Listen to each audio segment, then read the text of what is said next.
Huge news today. Chrystia Freeland, the Liberal MP from University Rosedale in Toronto, the former cabinet minister and leadership contender, has announced she's going to resign her seat in Parliament on Friday. Now, she had originally planned to stick around, she said, for weeks, whenever she wanted to, even though she accepted a job working for the government of Ukraine, a foreign country.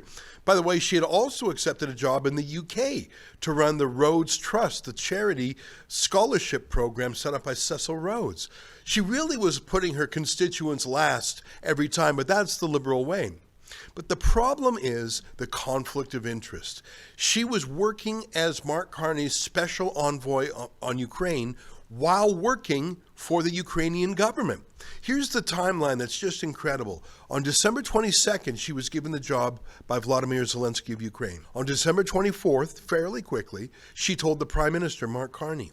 But they made a decision to keep her job a secret because just 3 days later, they made a massive $2.5 billion transfer from the government of Canada, from Canadian taxpayers, to the government of Ukraine, and Chrystia Freeland was on both sides of the deal.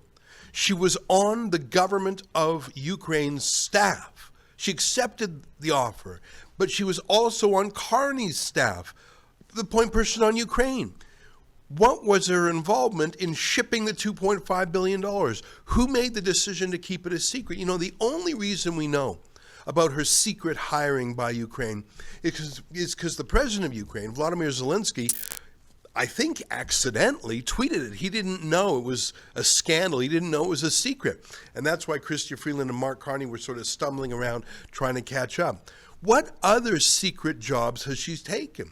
What other secret side deals has she not disclosed? We only found out about this because the president of Ukraine tweeted it. What other gifts has she arranged because of her access in Canada? It's an outrageous story, and her leaving only solves one small part of it. The fact that she abandoned her constituents in University Rosedale a long time ago. What was her involvement in that $2.5 billion gift? There still needs to be answers to that question, but I can tell you the answer is obvious. This is a corrupt government, and no one is more corrupt than Chrystia Freeland. Keep following this story at firefreeland.com.